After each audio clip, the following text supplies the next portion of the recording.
comme ça, un peu au hasard. Le mec il décroche, encore plus surprenant. Je lui dis bonjour, voilà, on a développé un outil. Et le mec me dit mais c'est génial, j'ai exactement le projet auquel je pensais, c'est super, c'est fabuleux votre truc, venez me voir. Je suis incubé dans un incubateur de San Francisco. Je me présente, je fais mon truc bien calibré, 2 minutes, etc. Et le mec me dit c'est chiant, boring quoi. Ça c'est ton premier jour Putain, j'arrive, premier jour je me fais doucher quoi. Je suis Pierre L'Hôpitalier, cofondateur de Kaibi, société spécialisée dans le digital et le développement applicatif. Ces 15 dernières années, j'ai eu la chance de rencontrer de nombreux CTOs et talents du monde de l'IT qui le sont devenus. Aujourd'hui, je leur donne la parole et ils nous donnent leur vision.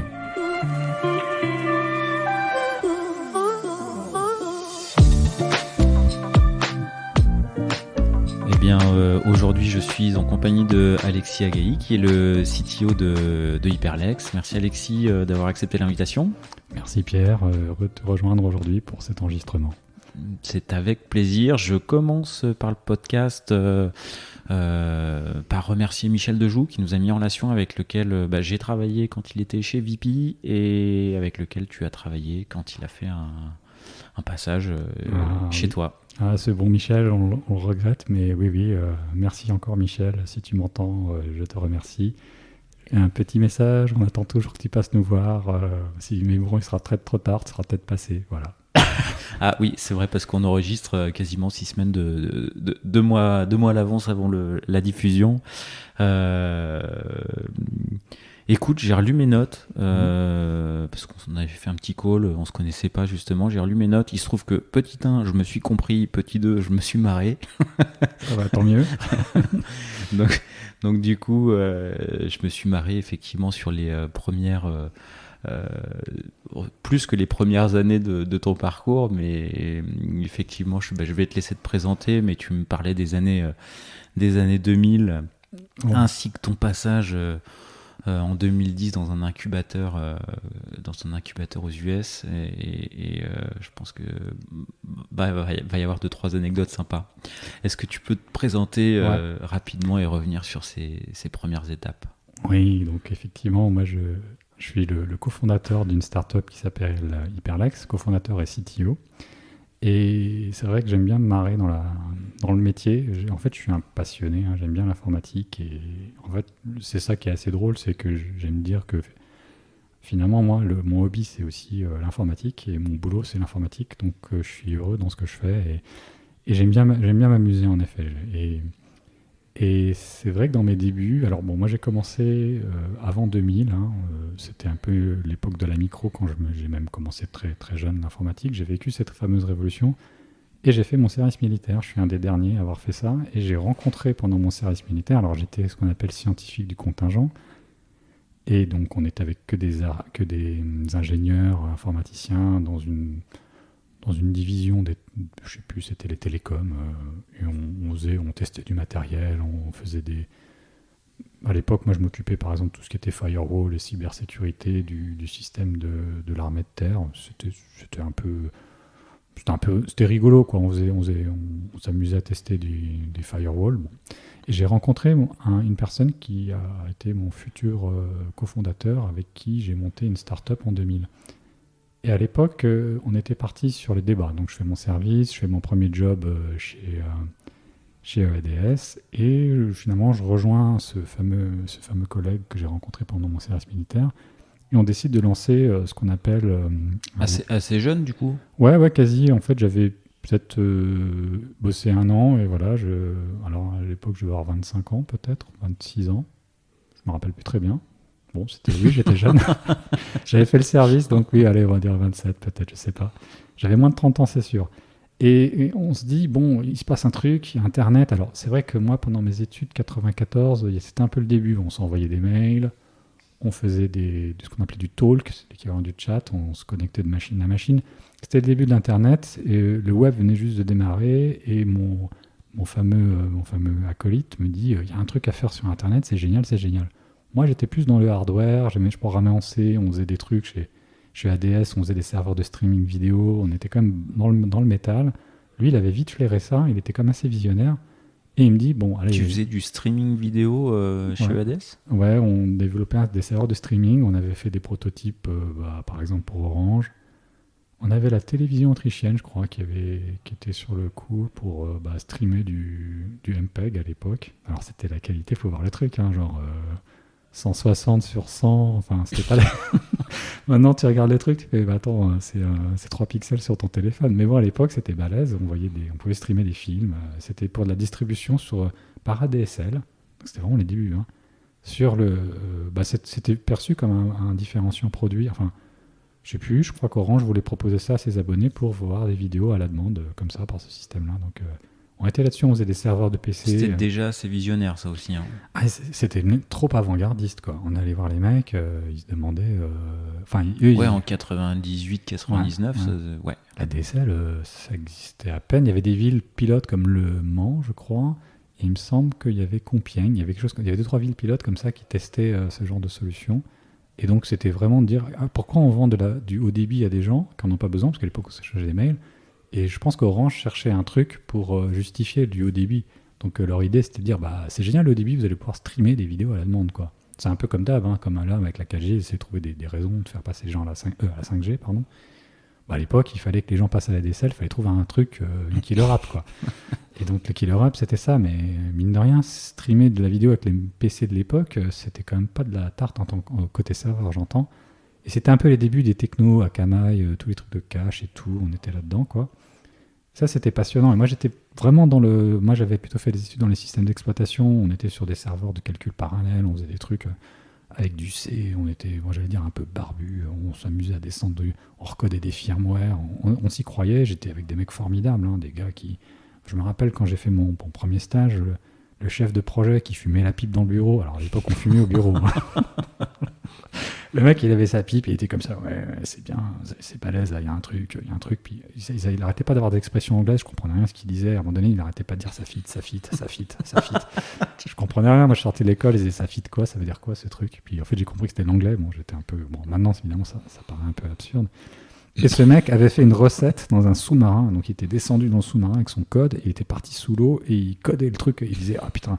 On a livré, mais un peu comme Bill Gates, quoi. Il était là, ils avaient livré, ils savaient qu'il y avait des bugs, ça marchait pas, et il était en mode en sous-marin, dans le sous-marin, à essayer de fixer les bugs, non, ça marche, vous inquiétez pas, ça marche. Et il me disait, putain, j'ai dû fixer le truc, on envoyait les torpilles.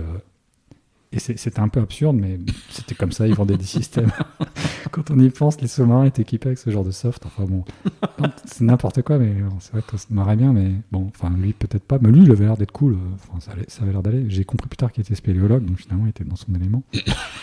Mais c'était un mec un peu étrange. Et pareil, on avait vendu un calculateur, je sais plus quel centre de recherche au Chili, et les mecs avaient fait... Alors, ils faisaient leur propre carte mère là-bas et tout. Et ils avaient vendu le calculateur, et ils arrivent, ils livrent le truc au Chili. Ah ouais, et puis je crois qu'ils mettent le courant, et le truc était en 320 au lieu de 220, et ils allument comme dans les trucs de Tintin, ils baissent la manette, et le truc explose. Ils avaient cramé la lime, enfin bon... C'est ce genre de matos. Et c'est bon, mon pote qui me dit, bon, vas-y, il y a un truc à faire avec Internet et on peut faire des trucs, c'est génial, machin. Et à l'époque, moi je lui dis, ouais, c'est un peu naze, qu'est-ce que tu veux faire avec Internet, c'est 3 pages, il se passe rien, c'est pas intéressant. Il me dit, si, c'est génial, viens. Et puis donc je le rejoins, je me mets freelance un peu. Donc tu dis, c'est naze, mais tu viens quoi. Il était top. Convaincant. Il était convaincant, puis on jouait beaucoup à Doom à l'époque ensemble, et je sais pas pourquoi je me disais avec lui on va être freelance, enfin je vais mettre freelance, on fera des trucs ensemble et on jouera à Doom. Enfin c'est un peu déphasé, mais et puis c'est cool, et puis il avait l'air sûr de lui il était sûr. Moi j'étais là, admettons, en fait c'est vrai que au pire on jouera à Doom. Il me disait t'inquiète pas, il y a plein de missions freelance, on jouera à Doom et puis on fera notre projet startup. Et je pense que lui, il était un peu... il voulait un cofondateur. Moi, j'étais un peu perplexe, mais je me dis, bon, écoute, on tente l'aventure. J'étais un peu aventurier quand même, faut reconnaître. Et là, on se met à faire du freelancing. Et il y avait beaucoup de projets à l'époque, 98-99, de sites web en PHP. On faisait des trucs en PHP, MySQL, la bonne stack. Et beaucoup de projets comme ça, de pages web que tu fais en 5 jours et que tu vends 50 000 francs, bon ok, 10 000 euros, mais beaucoup, c'était cher pour l'époque. En fait, c'était vraiment de l'argent facile, c'était bizarre comme époque. Et il y avait des boîtes qui vendaient ça, je sais plus, c'était ridicule, 5 pages web avec 2 boutons. je sais pas, moi, 100 000 balles. Enfin, c'était francs, mais bon, quand même, c'était ridicule.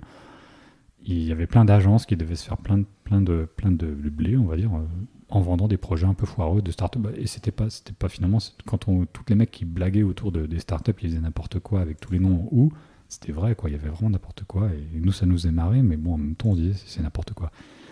Et mon pote avait une idée géniale, il avait plein d'idées. Enfin, moi aussi, mais lui, il était comme vachement visionnaire. Et au début, il part sur l'idée de dire, on va faire un outil pour analyser les pages web en live.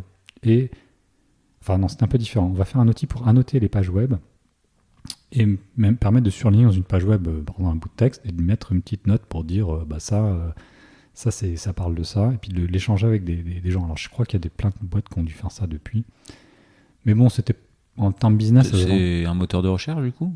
C'était plutôt un moteur d'annotation. Tu vas sur un des sites et tu mets du stabilo, puis tu mets un petit post-it, et puis c'est partagé. Les gens peuvent venir voir ce que c'est. Donc, c'était un genre de plugin que tu avais avec ton navigateur qui te permettait de faire ça.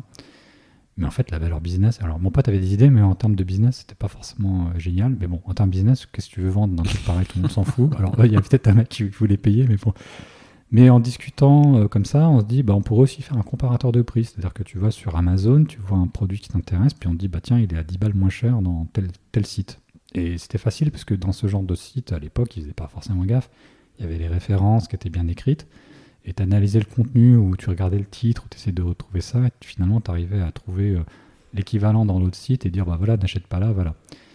Et ça, on se dit, c'est marrant. On avait cherché d'autres use cases par rapport à cet outil qu'on avait développé. Donc là, vous partez sur, on va développer quel coup ?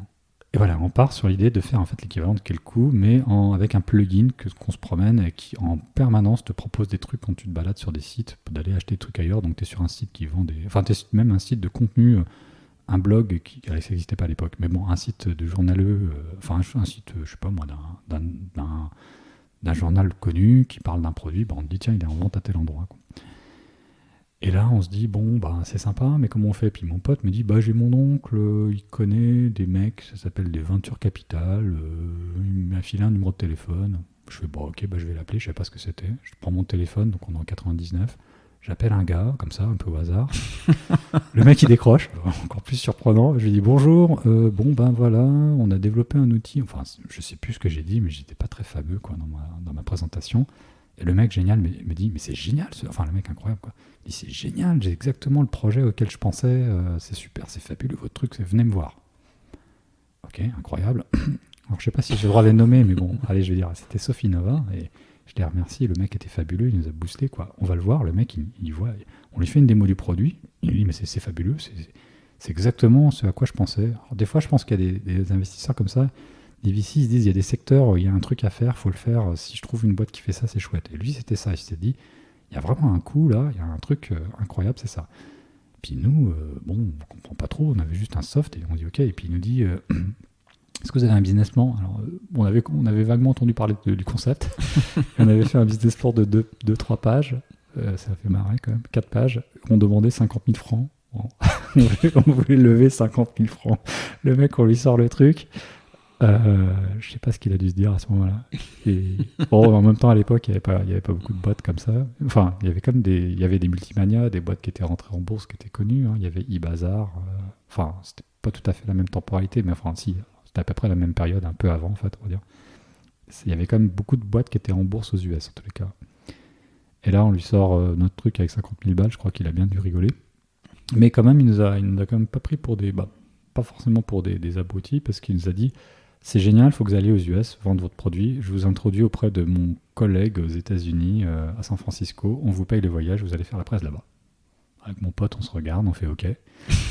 À l'époque, on n'avait pas trop compris ce qui se passait. Donc, on se dit super, c'est génial. Mais en même temps, on était assez surpris et modeste. Donc, on se dit, pourquoi pas, mais on sautait pas comme des cabris. Donc, on va à San Francisco, on rencontre les mecs. Alors là, pareil, ils ont des bureaux de malades. Nous, on avait mis un costard, 3 pièces, cravate, tout ça. On se disait, c'est des banquiers. On arrive, on tombe sur des types en short et tongs. Déjà, ça fait un peu bizarre. On s'est dit, on doit pas être dans le bon mood. Bon, San Francisco, c'est San Francisco. On l'a su juste après, que finalement, on était un peu décalé, que tous les Français qui arrivaient, ils arrivaient en costard et 2 jours après, ils tombaient le costard, ils finissaient en t-shirt. Bon, on a très vite pris le pli. Les mecs étaient incroyables, quoi. On arrive dans les bureaux, On fait la presse, ils disent c'est génial. Et puis bon, comme ils n'étaient pas très tech, ils ne savaient pas trop ce qu'on faisait, ils disent bon, on va demander alors à l'époque, probablement l'équivalent des business angels, il faudrait que vous présentiez votre produit à d'autres gars qui ont déjà monté une boîte ici et qui ont fait un exit et qui mettent des tickets d'entrée. Votre produit, il faut les rencontrer demain. Donc on fait cette presse assez grave. Les timings ont l'air à chaque fois fous. Ouais, T'appelles un gars, il veut te voir dans la demi-heure. C'est exactement ça. Envolez-vous vers San Francisco C'est et puis vous allez voir un type et demain, alors, quoi. Et ça c'est un truc particulier à la Californie, je l'ai vécu plusieurs fois, c'est que les gars, ils décrochent le téléphone, ils disent il y a des gars qui sont là, qui veulent vous voir, est-ce que tu peux les rencontrer? Et les mecs, pas de problème, 6h du mat, on est là, enfin, ils déroulent le calendrier. Il n'y a pas de attends, je regarde, dans 6 mois je suis dispo. Non, les types, du jour au lendemain, lundi, mardi, on rencontre les mecs à 6h du mat. De fait, ils étaient venus et on leur fait une presse et tout. Et les mecs disent c'est génial, bien vu, super, etc. Et c'est vrai que, ouais, immédiatement, ça marche comme ça. Parce que après, les mecs, pareil, disent bon, bah maintenant, il faut qu'on s'occupe de votre visa. On va appeler l'avocat, vous allez le voir. Ils décrochent. Salut Joe, il y a des Français là, ils sont là. Est-ce que tu peux les rencontrer? Ok, à midi, on y va. Et tout le temps comme ça. Donc toute la semaine est comme ça. Puis bon, pas de bol. Je sais plus quel jour, il y a une annonce, une start-up qui fait exactement la même chose que nous, qui vient de lever 5 millions de dollars. Et là, les mecs, je sais pas ce qui se passe, ils aiment bien, alors ça c'est un truc aussi, ils aiment bien être les first movers, hein, et ils se disent, bon, bah s'il y a déjà un mec qui a fait ça, ça va être chiant d'être le second, on peut essayer, mais là vous êtes un peu rookie, bon, machin, ça va être compliqué, donc ça commence à sentir un peu, la mécanique s'enlise un peu. Et bon, globalement, nous, on a compris qu'on s'est bien marré, mais que ça aurait pu marcher si on avait été... 2 semaines plus tôt. Ouais, quasi. Ouais. Vraiment 2 semaines plus tôt. Les mecs, ils allaient vite, hein, ils déroulaient, quoi. Et c'était pas des... Nous, on demandait... et t'y allais pour 50 000 francs? Oui, à l'époque... Ou les gars, ils auraient allongé plus? Je sais pas. Franchement, alors après, on a refait un business... Enfin, on avait quand même, entre-temps, essayé de dérouler un business plan. On était arrivé à des trucs du genre, on se disait peut-être qu'1 million de francs, c'est bien. Et eux, c'était 5 millions de dollars. Donc on a vite compris qu'on n'était pas tout à fait sur les mêmes ordres de grandeur. Et quand je dis 1 million, nous on pensait que c'était énorme. On se disait, mais avec 1 million, on fait plein de trucs. Donc bon, on sortait de nos études et on pouvait vivre de rien du tout. Donc on s'en foutait. Et puis on montait le truc avec rien du tout. Donc c'était ça qui était fabuleux. Donc nous, demander 1 million de francs, ça nous paraissait immense. Et on voit une boîte qui demande 5 millions. Donc on n'était carrément pas dans les clous par rapport aux standards. Alors on se dit que même si on avait demandé 1 million, nous on n'aurait peut-être pas dépensé comme à l'époque, les mecs ils déroulaient, c'était l'époque start-up, donc ils levaient 5 millions puis ils avaient déroulé du pognon partout. Je pense qu'on n'était pas tout à fait en phase, on ne devait pas tout à fait comprendre. Bon, on avait loupé plein de trucs. Mais on tire bon, du coup cette aventure elle se foire et on tire un trait dessus, mais on avait quand même appris 2-3 trucs. Déjà, qu'on était complètement à la ramasse côté business. Je sais pas ce qui se serait passé, mais ça aurait été un peu bizarre. Je pense que si on avait levé du pognon, on aurait sans doute, je sais pas, peut-être qu'on aurait eu du bol jusqu'au bout, mais bon.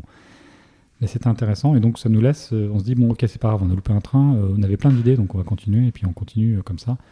Et là effectivement, bon après je refais une autre start-up, même principe, parce que si on lève des fonds mais en France et bon à l'époque c'était 2000, c'était de faire un CMS, plutôt un blog, une plateforme de blog, l'équivalent de blogueur, c'est connu maintenant, mais bon. Enfin, c'est plus trop connu maintenant, j'ai envie de dire. Mais c'était en 2000, et donc l'idée c'était de dire on fait une plateforme pour permettre à des producteurs de contenu indépendants de publier des blogs et d'être rémunérés en revenue sharing avec la pub. Donc là, on est en 2000. 2000. Mais du coup, l'idée du calcul-like, on laisse tomber. Vous laissez tomber. Ouais, on est alors con. qu'en fait, vous êtes... on était sur le truc, ouais. Vous étiez sur le truc et ça aurait pu... Enfin, vous n'étiez pas en retard, quoi, non. en fait. En fait, mon associé, il voulait aller aux États-Unis. Et quand il a vu qu'aux États-Unis, il y avait déjà des mecs, et alors qu'on aurait pu le faire en France comme Kelkoo, et qu'il y avait vraiment moyen de le développer comme Kelkoo, finalement. Mais lui, il avait dit, il voulait vraiment les États-Unis, et il avait dit, bon, ok, tant pis, on trouve une autre idée pour les États-Unis. Donc, on s'en fiche, quoi.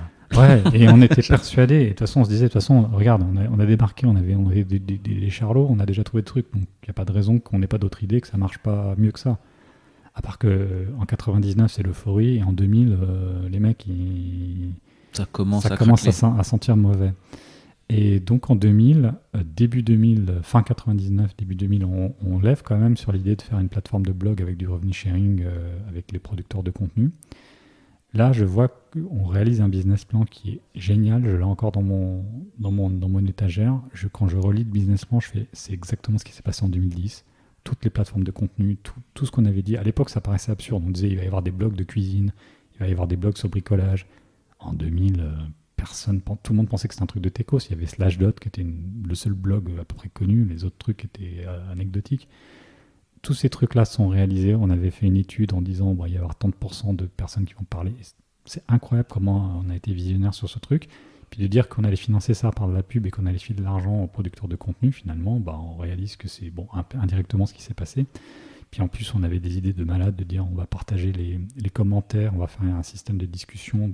On publie un article et les gens commentent. Et puis il y a un genre de mécanisme un peu comme dans les tweets où les gens peuvent partager les commentaires et reshare les commentaires. Bon, on avait des idées. Et en 2000, tout se casse la gueule progressivement. Il y a le 11 septembre. Là, on négocie une offre de rachat. Mais finalement, ça se fait pas. Et donc, doucement, ça périclite. Et finalement, fin 2003, la boîte s'arrête. S'arrête parce que progressivement, on avait beaucoup. C'est quoi qui... vous êtes trop en avance sur le marché? C'est quoi en fait on n'est pas des bons business, donc on vend pas très bien, ça c'est sûr. Donc on se transforme en agence. C'est-à-dire qu'on vend au fur et à mesure notre CMS comme un outil et on fait plutôt un outil de gestion de contenu. Voilà, des CMS classiques. Et on fait de la prestation d'agence qui du coup est le piège classique. Et en même temps, on avait une belle équipe tech. On n'avait que des techs quasiment zéro commerciaux. C'est ça l'erreur posteriori Oui, clairement, on n'avait pas du tout pensé le business. Pour nous, c'était secondaire. On se disait, mais ça doit peut-être mieux marcher en Californie qu'ici. On se disait, on est une techno, il y aura des mecs pour nous l'acheter. On s'en fout, ça marchera. On fera une super techno quoi qu'il arrive. Et de fait, c'est vrai, on avait fait une belle techno. Alors à l'époque, ça fait un peu marrer, mais c'était des stacks techniques pas mal, ça marchait bien, c'est solide, c'est encore en prod, la blague, c'est que le truc tourne encore. J'ai encore des sites qui utilisent notre techno de l'époque, de 2000, c'est assez drôle. C'est open source maintenant? On l'a mis en open source, mais tout le monde s'en fout. Donc voilà, c'était une belle période, et en fait on avait une belle équipe technique, une dizaine de gars, mais finalement on rentrait pas assez de business, donc au fur et à mesure, fallait payer les salaires, et on n'a pas tenu le truc. Et il arrivait à un moment donné paradoxal où, je sais plus, début 2003, on s'aperçoit que si on doit licencier tout le monde, il faut payer les... Alors je sais plus ce que c'est là, je me rappelle plus le terme, mais en gros on peut pas licencier les gens. C'est absurde, vaut mieux couler la boîte et qu'ils profitent de l'assurance chômage plutôt que de les licencier, parce qu'il faut leur payer leur préavis. On n'a pas les moyens. Donc on mène le truc jusqu'au bout en bon terme avec tous les gars. On prévient on va essayer de voir si on a une dernière chance, mais bon, voilà. Mais en fait, on a migré doucement d'un vrai business qui était plutôt orienté SaaS ou même production de contenu, parce qu'on était déjà dans l'idée de faire du SaaS, de vendre des solutions serveurs, self-service, mais on n'a pas réussi à faire ce virage. Et on a un peu lancé le truc, mais ça ne rapportait pas assez. C'est dommage, mais bon, voilà, c'était le truc où on était trop ingénieur, et mon associé, il était très visionnaire, mais il nous manquait ce petit truc qui fait qu'on n'avait pas envie. On devait trouver le business trop chiant ou trop sale ou j'en sais rien, un truc qui nous intéressait pas. On aurait eu un bon associé business qui dépotait. Et on a croisé dans notre aventure Loïc Lemer, qui a lancé des plateformes de blog et tout ça, et on s'est dit, le salaud, il est venu nous voir. Enfin, le salaud.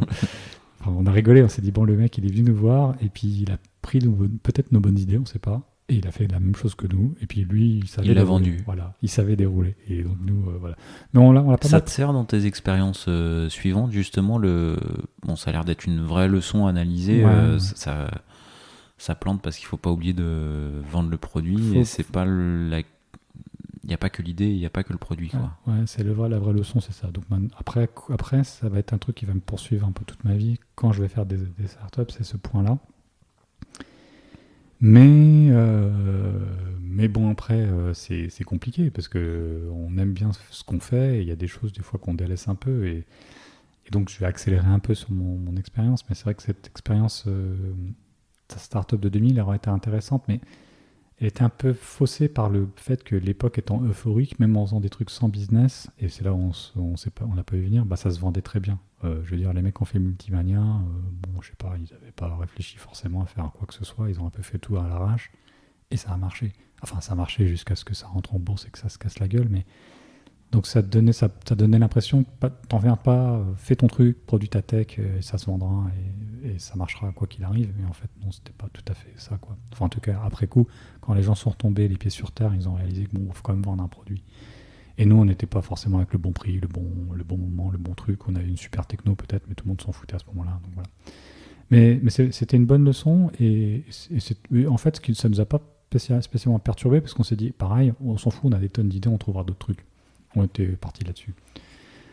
Et donc pendant quasiment 5-6 ans, je me retrouve plutôt à bosser dans des boîtes. Et donc je passe par exemple Peugeot Citroën, je travaille en société de service. Et puis j'arrive à l'époque où il y a les mobiles qui arrivent. Donc c'est un vrai virage. Donc pour moi, il y a plusieurs virages dans l'informatique. Il y a la micro-informatique, il y a Internet. Donc la micro-informatique, ça a lancé toute une ère avec des tonnes de micros, mais je l'ai moins connu, j'étais petit à l'époque. Internet, on a vu ce que ça fait, puis arrive le mobile, là c'est la dernière révolution. Et en donc 2008, je crois, c'est l'iPhone qui débarque. Et là, je me dis, ce truc est une tuerie. D'ailleurs, j'arrêtais pas de dire ça à mes potes. J'avais un iPhone 3. J'avais pas pris le 2 parce que je m'étais dit, on attend un peu. Et tous les jours, je dis, ce truc est une tuerie, ce truc est une tuerie. J'avais pas quoi faire, mais ce truc est une tuerie. Il faut qu'on fasse un truc. Et j'étais là, j'emmerdais un peu tout le monde avec mon iPhone. Et je me dis, il y a un truc. Et je sais pas pourquoi, je suis parti sur l'idée de faire des jeux. Enfin, je voyais bien qu'il y avait le mobile, il y avait le social, parce qu'il y avait Facebook qui existait, etc. Et puis il y avait le géolocalisé. Et je m'étais dit, il y a un truc à faire là, à ce niveau-là. C'était le début des jeux sociaux, justement. Envoyer des jeux sur Facebook, etc. Et de se transposer sur le mobile, je sentais qu'il y avait un truc. Donc, pour le coup, il y a eu un truc. Il y a eu un truc. Ouais. donc je suis reparti. Et là, ce coup-ci, je suis parti en solo. Je me suis dit, bon, allez, je monte une boîte tout seul. J'en parlais à mes potes, toujours les gars que j'avais connus à l'époque, quoi, sur nos fameux projets de blog et de quel coup. Et je leur dis, là, il y a un truc à faire, les amis, et il y a ce truc. Ils me disent, ouais, mais ils me disent, vas-y en tête, et puis on te rejoint. Enfin, un peu en mode, vas-y, part en éclaireur. On te soutient, tout ça, mais voilà, vas-y tout seul. Bon, je les sentais un peu réticents. Solo. Ouais, du coup, j'y vais solo, quoi. Alors, ils m'aident un peu, mais bon, voilà, j'y vais solo, ouais. Et en mode, du coup, CEO qui fait tout, quoi. Ça me semble tellement fou. Enfin, partir seul. J'étais sûr qu'il y avait un truc. J'avais raison, mais après, bon, solo, c'est dur. Hein. Solo, alors, parce que pour le coup, il faut faire le produit, il faut le vendre, et pas oublier de le vendre. Ouais, exactement. Il y a l'admin, il y a de la création, il y a de la com, enfin, il y a tout, quoi, c'est fou. Ouais, pas complètement solo. Par exemple, pour la créa, je me fais aider par un pote, donc je suis un peu accompagné, mais par contre, oui, je porte le truc tout seul. Et c'est peut-être là, du coup, l'erreur. En fait, pas forcément l'erreur, au sens où j'ai cherché à construire une équipe. Et je pense que peut-être qu'on a dû prendre peut-être qu'on a dû se dire, bon, ouais, on va voir, mais j'étais peut-être trop en avance, j'en sais rien. Donc là, c'est 2010. Et donc 2 semaines. Quel coup, 2 semaines en retard. Ouais. Ensuite, les blogs 10 ans d'avance. Peut-être. Et de nouveau de l'avance. Ouais, non, il y avait des trucs quand même. Et en fait, à l'époque, il y avait. Au moment où je me suis lancé, à peu près au même moment, il y a un jeu qui est connu, qui s'appelle Ingress, qui est lancé par Niantic, qu'on connaît pour avoir fait Pokémon Go, qui s'est fait racheter par Google. Et donc moi, je lance mon appli, là, et je me dis, bon, je vais utiliser l'Apple Store pour justement faire connaître l'appli. Je vais monétiser en freemium, donc j'ai tout de suite l'idée de faire le freemium, et je me dis... Et je vais faire un truc viral au sens où ça va être un jeu exactement le même modèle que Pokémon Go. On se promène dans la rue, on capture des trésors, on fait une chasse au trésor, etc. Et je fais de la viralité, t'invites tes potes, tu gagnes des trucs et tout. Bon, j'essaie d'aller dans cette... Je fais un peu du produit et je développe ça. Alors c'est vrai, un peu une révolution parce que techniquement, il faut aller faire de l'Android, de l'iPhone, etc. Chose que je connaissais pas trop. Et je me dis, on va y aller modeste, c'est-à-dire qu'on se fait un truc en 6 mois, on se timebox une appli, etc. Et je me fais aider par 2-3 gars, je fais payer des prestataires, etc. Et là, je lance le projet et je suis en France. C'est sur tes fonds que tu fais ça ? Oui, sur fonds propres. Là, pour le coup, j'y vais tout seul. Bon, on se serre la ceinture. C'est vrai que ma femme, elle a dû se dire à des moments, lui, voilà, je suis... Bon, mais elle me dit, après elle me dit, bon, en même temps, t'avais l'air tellement convaincu que ça aurait sûrement fait de la peine. Donc. Bon, puis j'y vais, et puis mes parents étaient sympas, ils m'ont aussi soutenu quand même. Mais c'est vrai qu'à l'époque, il y avait un petit trou. J'avais vu des VC, il y avait c'était un peu l'époque des meet-up aussi. Il y avait des meet-up de VC, j'avais fait ça, j'avais parlé aux VC. Et les mecs m'avaient dit, ouais, super idée. À l'époque, ils étaient un peu plus justement réservés. Ils m'ont pas fait le coup de, vas-y, on t'envoie à San Francisco. Ils disent, faites une première preuve de concept, montrez que ça marche, etc. quoi. et démontrez-nous qu'il y a un genre de viralité, etc. Donc c'était quand même les débuts un peu d'analytics, quoi, pour savoir si finalement, enfin même pas les débuts, on était dedans. Et comme je te disais tout à l'heure, il y avait des trucs comme Farmville qui avaient démontré que voilà, avec beaucoup d'analytics, tu peux arriver à vraiment optimiser ton système pour du coup passer le cap et devenir super rentable. Il faut passer un certain nombre d'utilisateurs pour avoir un effet de masse. Et donc la difficulté c'était ça, c'était est-ce que j'allais avoir cet effet de masse. Donc bon, ce qui se passe c'est que il y avait un concours aux US et j'ai postulé pour ce concours et j'étais retenu, et après je suis allé pitcher, donc j'étais retenu, j'ai gagné un voyage à San Francisco, je me dis bon allez on la refait. Je vais à San Francisco, je pitch devant des investisseurs et un comité et du coup je gagne le concours. À la grande surprise de tout le monde, parce que j'étais arrivé un peu les mains dans les poches, un peu blasé, un peu Frenchy, je sais pas, là où il y avait des mecs qui proposaient des produits plus sérieux, sans doute beaucoup plus matures. Et en fait, les mecs m'ont retenu parce qu'ils ont dit, ah bah c'est pile le moment. En fait, quand je suis arrivé, il y avait les jeux mobiles, enfin il y avait les jeux sociaux, le mobile, et ils se sont dit, c'est la croisée des chemins. En gros, comme je disais, il y avait Zynga qui venait d'entrer en bourse, qui avait fait Farmville, c'était la grande consécration, tout le monde parlait que de ça. Donc les mecs avaient dit ça y est, le jeu est en train d'avoir une révolution avec tous les réseaux sociaux, il y a un truc qui se développe. Et un mec qui arrive et qui dit bah, je vais faire la même chose avec du mobile, enfin je vais étendre au périmètre du mobile, à l'époque ça sonne bien. Et donc bon bah je gagne ce fameux concours, je me fais incuber dans un incubateur de San Francisco.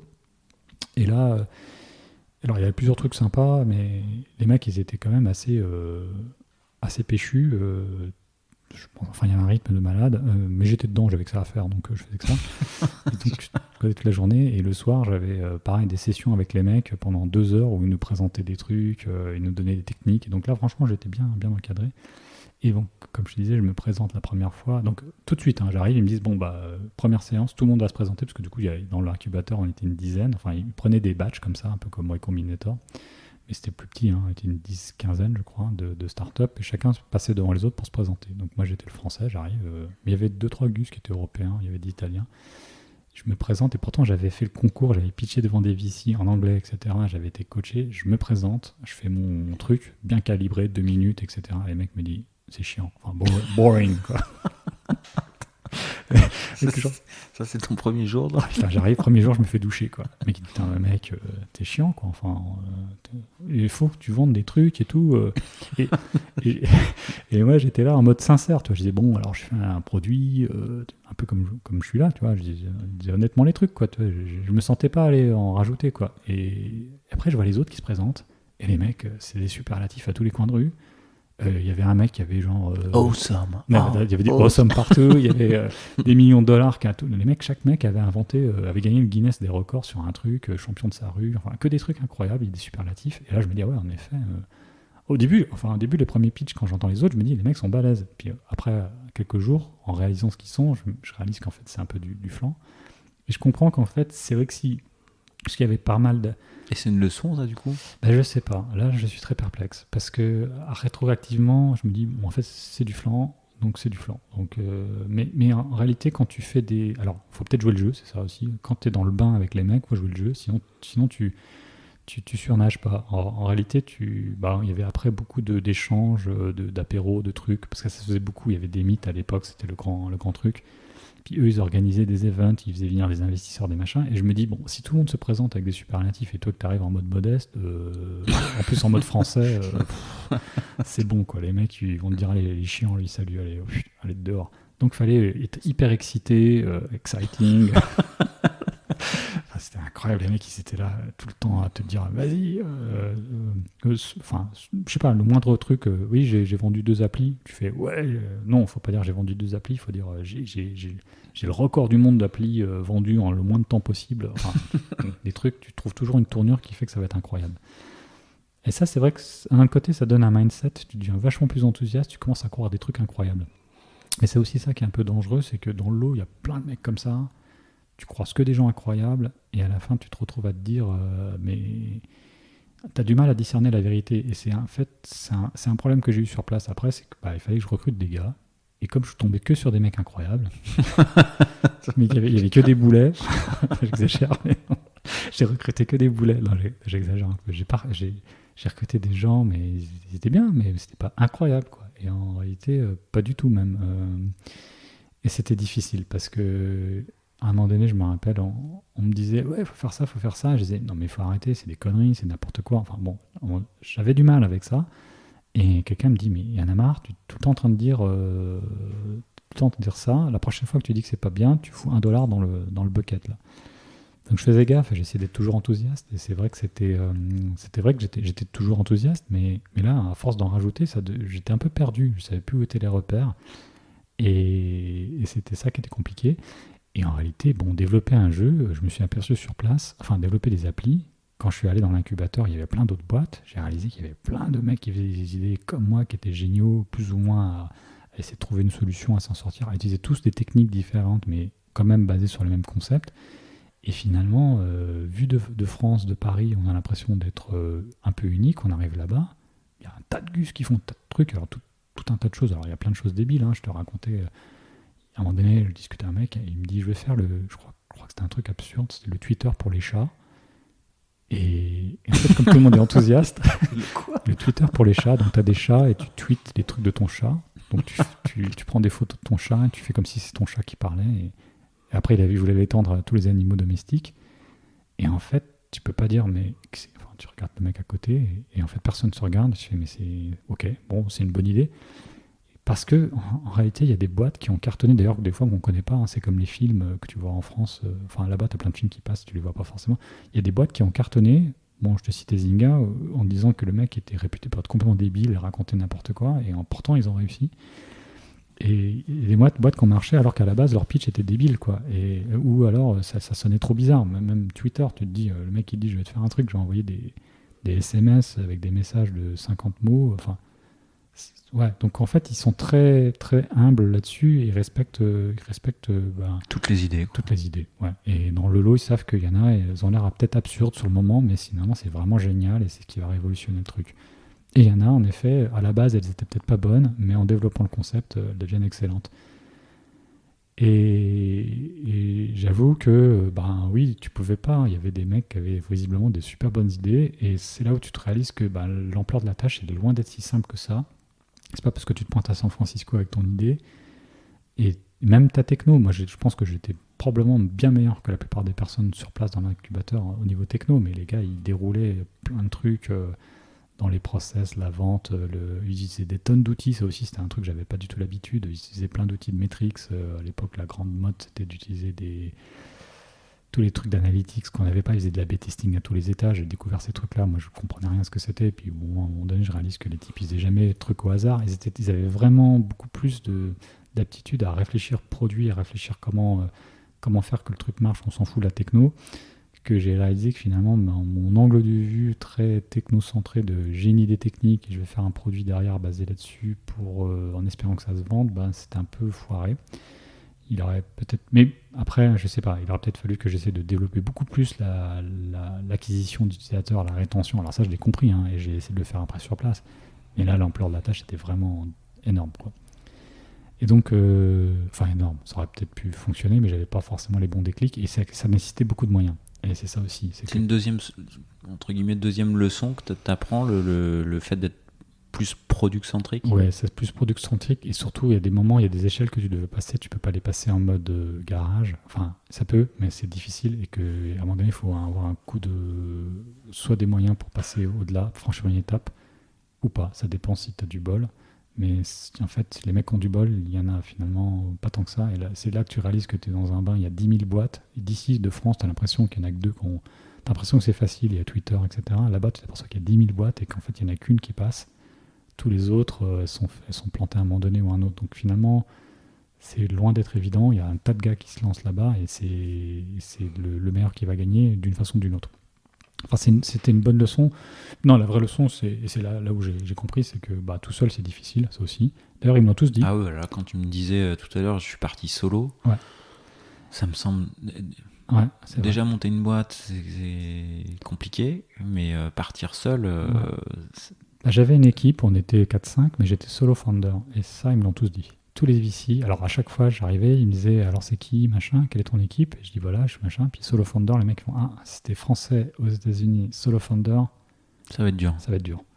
Ou alors t'es génial. Alors j'ai fait je suis génial.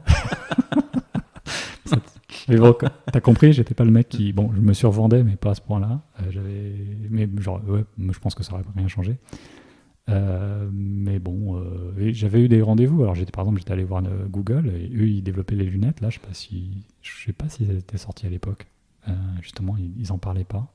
Ah non, c'est plus tard. Hein. Ouais, je pense qu'ils en parlaient pas. Et du coup, ils cherchaient probablement une killer app pour leurs lunettes. À l'époque, ils disaient que c'était pour Android, parce qu'ils étaient encore enfin, ils n'étaient pas aussi bien vendus que l'iPhone. Et donc, ils disaient il faut une appli sur Android. Mais en fait, j'ai compris plus tard que ils cherchaient des killer apps pour les lunettes, le géolocaliser en temps réel. Et c'était dit, et c'est pour ça qu'ils ont racheté Niantic, justement, pour faire Ingress. Et ils disaient il y a des trucs à faire avec les lunettes. Bon, je pense que ça n'a pas dû marcher pour d'autres raisons, mais. Et ils étaient pas mal intéressés par le truc. Après, bon, évidemment, je pense que Google a toujours été bizarre avec les jeux vidéo, quoi. Finalement, je sais pas s'ils ont... Bon, il y a Stadia maintenant, mais c'était un peu bizarre leur relation avec les jeux vidéo. Donc, ils avaient racheté Niantic et je pense qu'ils cherchaient un truc. Donc, pareil, c'était intéressant. C'était intéressant, comme je te dis, ce qui était vraiment génial. Alors ça, bon, j'ai passé 90% de mon temps à bosser et à rencontrer des gens. Ça, c'était non-stop, tu rencontres des gens. Et tu discutes avec un mec, il te dit « Ah, je connais Bob, va le voir, il va te parler de ton truc. » Tu passes ton temps à rencontrer, à discuter.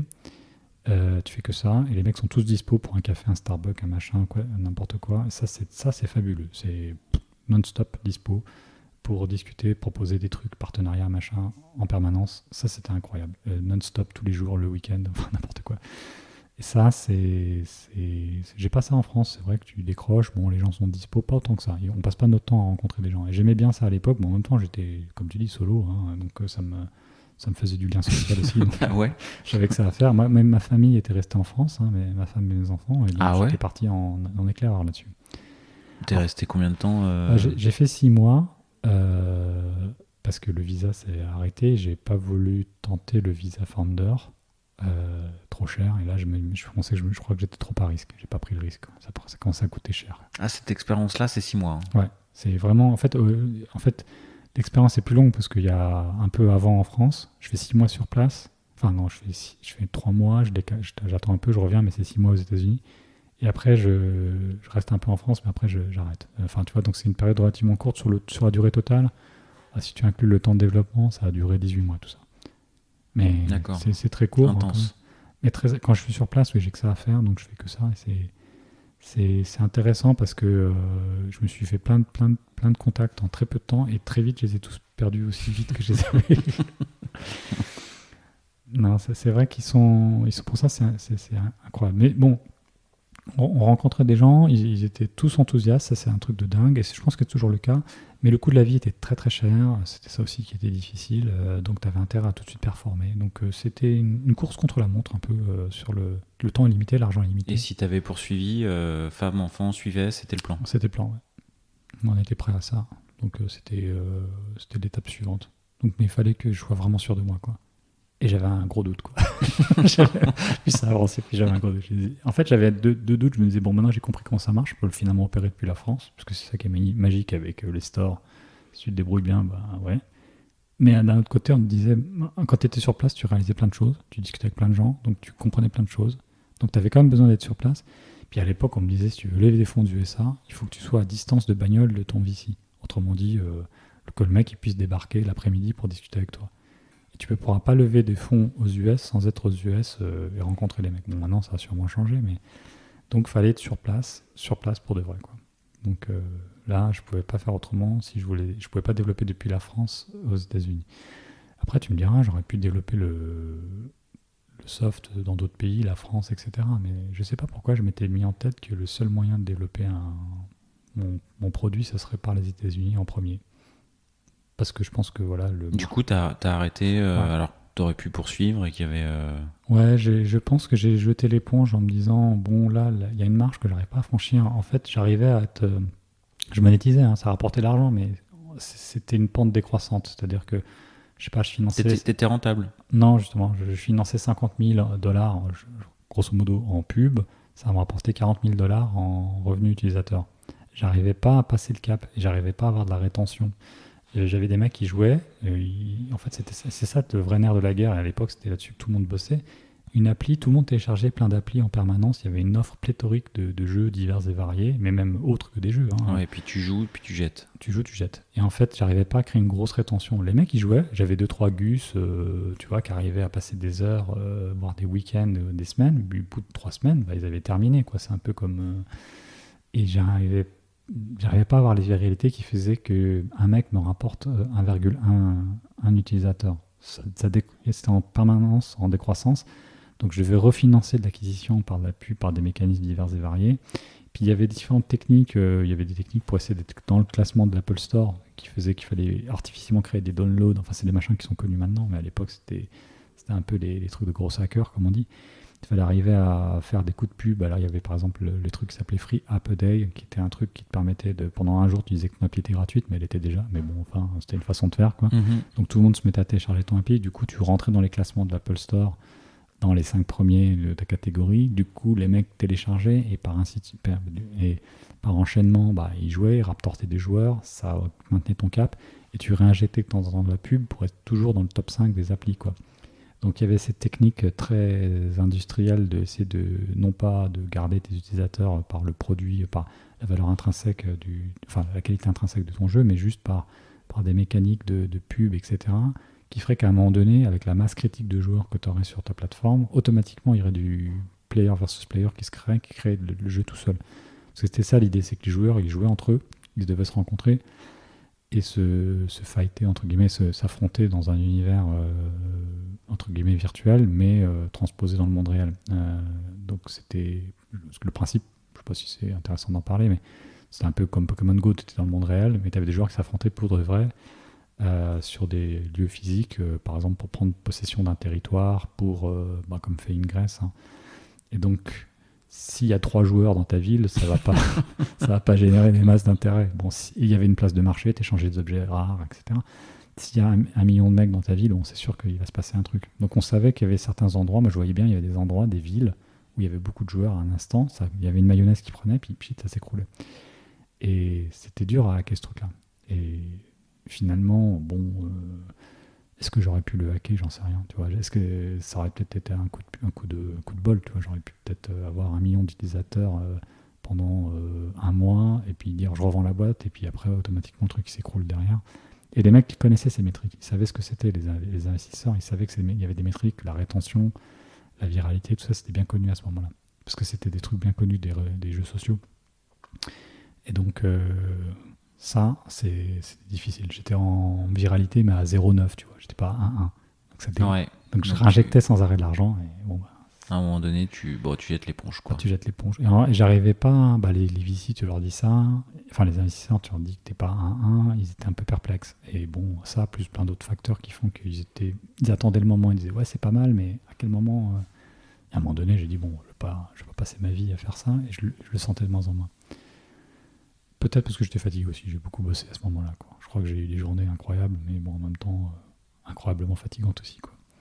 Mais c'était pas mal, pas mal. Tu quittes l'univers du jeu et tu pars dans les contrats. Oui, alors pas tout de suite, mais entre-temps, je rejoins une start-up qui est un peu plus business, on va dire, qui s'appelle Kiriba, et c'est là où je rencontre mon futur cofondateur actuel, Alexandre, qui le premier jour où je le rencontre, il me dit on arrive le même jour et je sais pas pourquoi on parle de trucs, de projets et on sent que, tu vois, tous les deux. Et à ton premier jour, on te dit quoi? Non, on dit rien, mais on se regarde et on se dit, je pense qu'on se dit, tiens, on fera un truc ensemble. C'est bizarre, mais je sais quand on en reparle, on sait qu'à ce moment-là, on va faire un truc.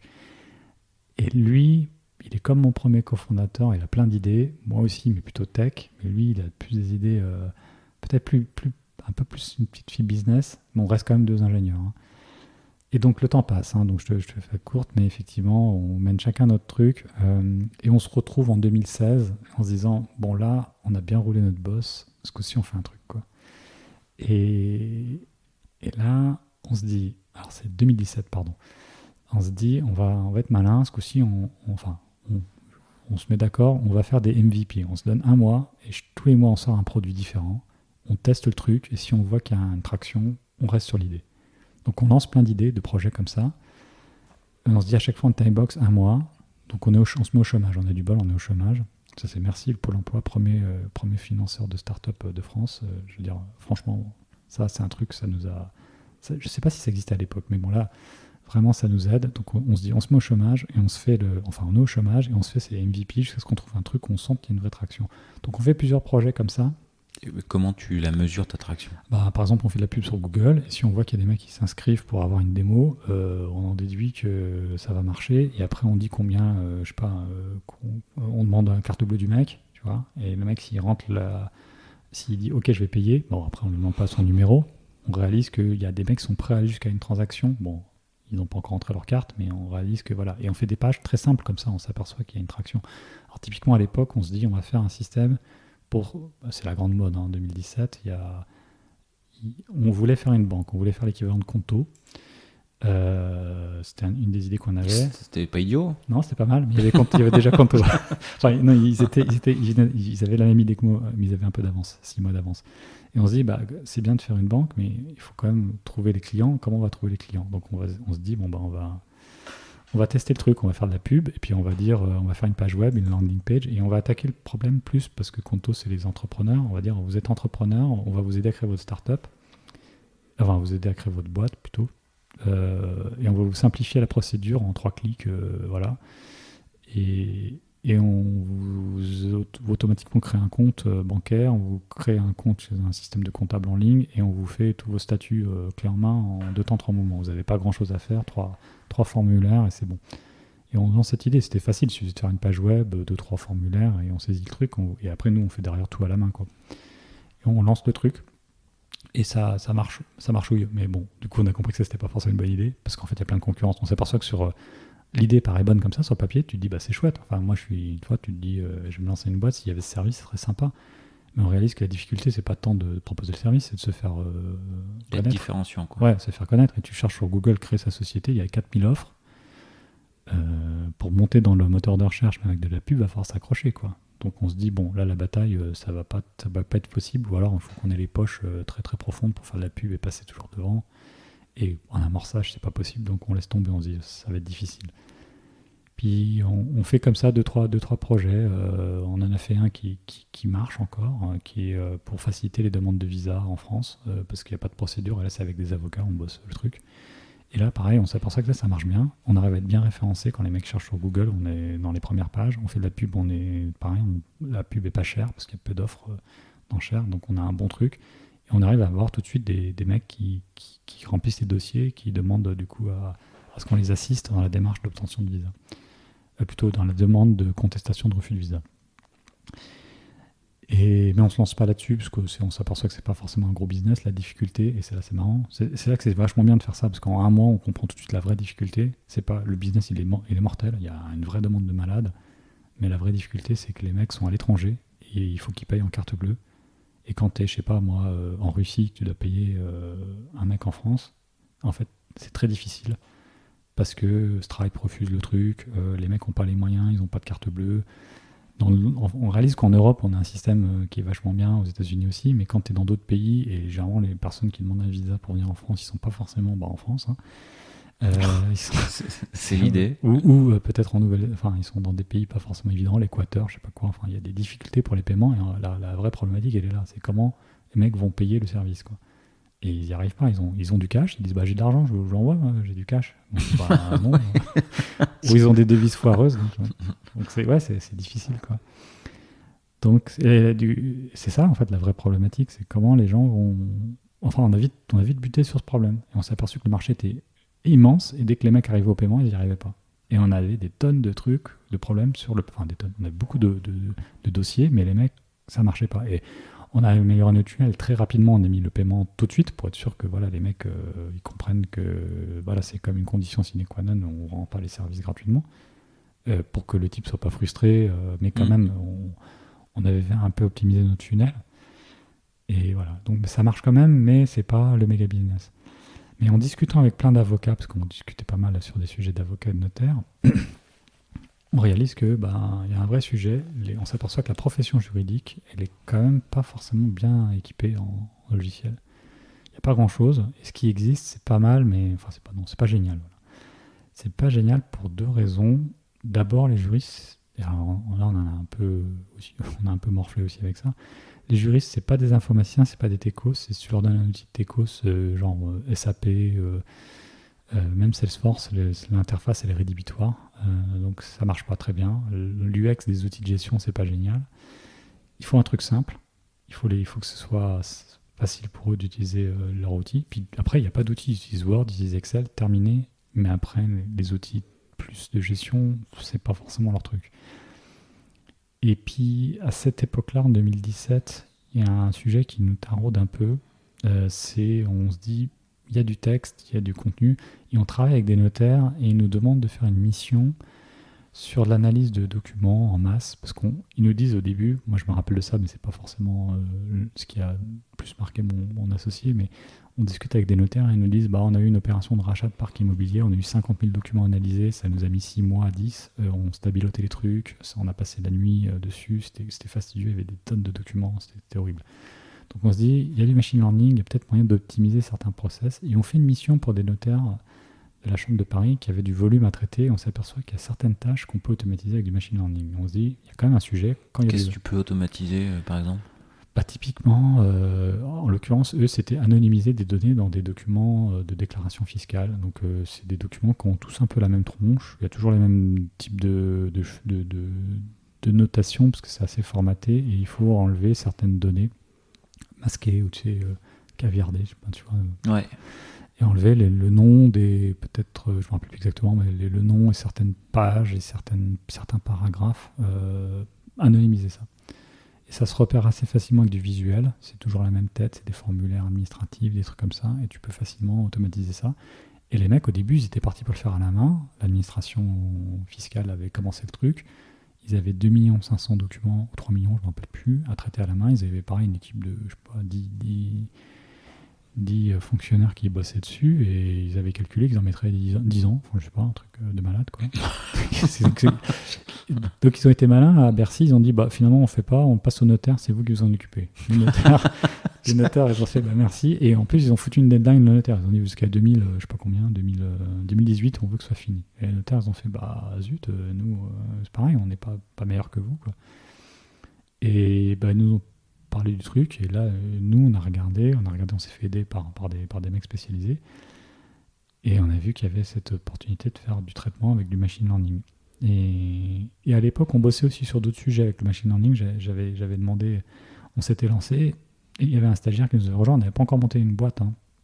On l'avait pris pour bosser des sujets de machine learning. C'était sympa, et lui, il s'amusait sur différents sujets. On faisait vraiment de la R&D sur justement, comme je te dis, des proof of concept, etc. de 1 mois. Et on bossait différents sujets pour voir ce qui était possible. Et il y avait du potentiel. Et là, on se dit, il y a vraiment un truc à faire pour traiter de documents en masse. Il y a un truc qu'il faut développer. Et c'est là qu'on se dit, avec les notaires qui nous ont demandé de traiter 2 millions de documents, en faisant tous les interviews qu'on a fait avec les différents directeurs juridiques, il y a un vrai besoin sur traiter les données. Et il y a un directeur juridique d'un grand groupe du CAC 40 à qui on fait une démo d'un produit que l'on avait développé un peu comme ça, là, pour montrer le truc, qui nous dit c'est génial, est-ce qu'on peut s'en servir donc on était au mois de juillet, en décembre. Parce qu'en décembre, on résilie le contrat de l'autre outil qu'on utilise, on voudrait passer à votre truc. Là, je me dis, attends, moi j'ai fait un truc garage, 3 pages dans mon coin.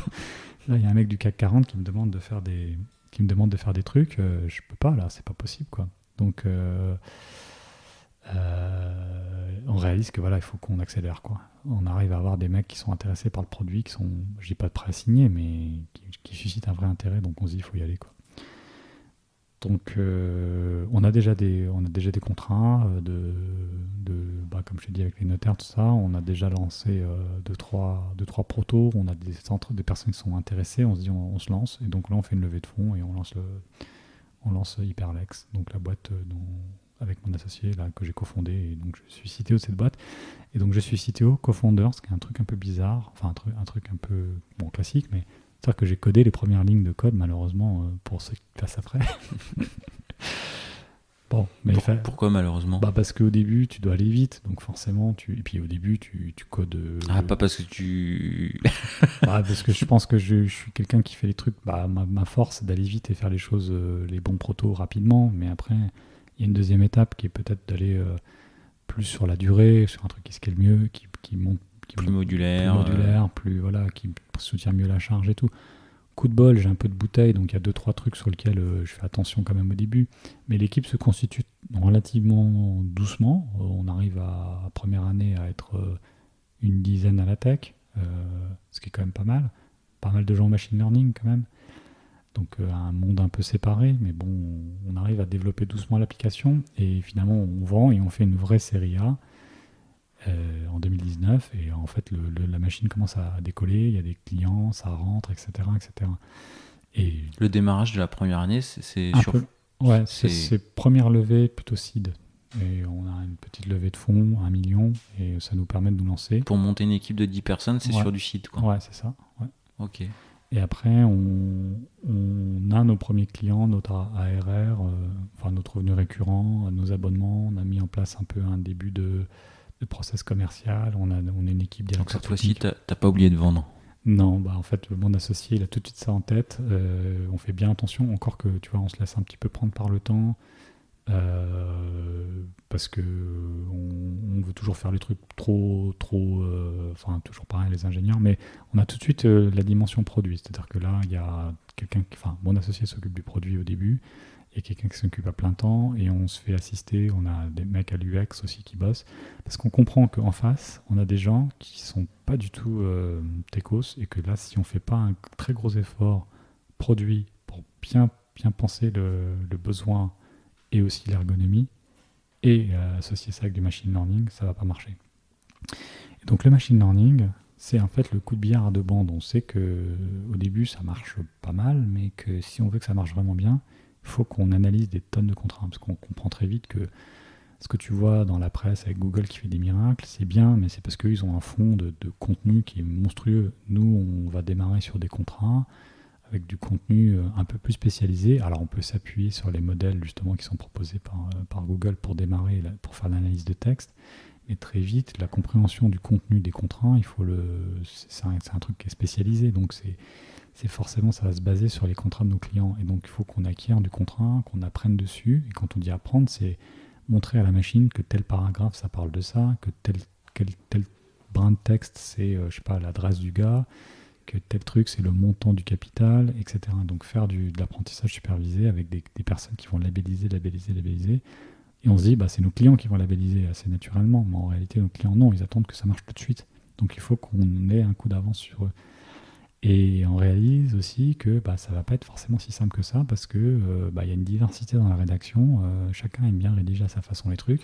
Google, il fait de l'apprentissage supervisé ou non supervisé? Non, ils font beaucoup de non supervisés, mais je pense que c'est le volume de data qui est traité qui permet de... Il y en a quand même, regarde quand tu fais des captcha, ça dépend, ils font les deux, du coup, ils font les deux, ils ont forcément, tu vois, la reconnaissance sur les images, on te dit ça c'est un chat, ça c'est un ballon de foot, il y a des gens qui ont bossé dessus, hein, c'est sûr. Alors il y a des fonds publics, il y a ça aussi, il y a des datasets publics, mais plutôt anglais, nous on est sur du français, il n'y a pas d'un dataset sur lequel on peut s'appuyer, donc il faut repartir un peu à zéro. Donc ça, c'est un vrai challenge. Et puis, là où on a été peut-être un peu optimiste, c'est qu'on pensait que le machine learning serait plus efficace au début, mais en réalité, il lui faut quand même une bonne phase au début. Et puis, on fait aussi peut-être pas mal de petites erreurs de qualité, puis même des algos sur lesquels on se lance qui ne sont pas forcément efficaces au début.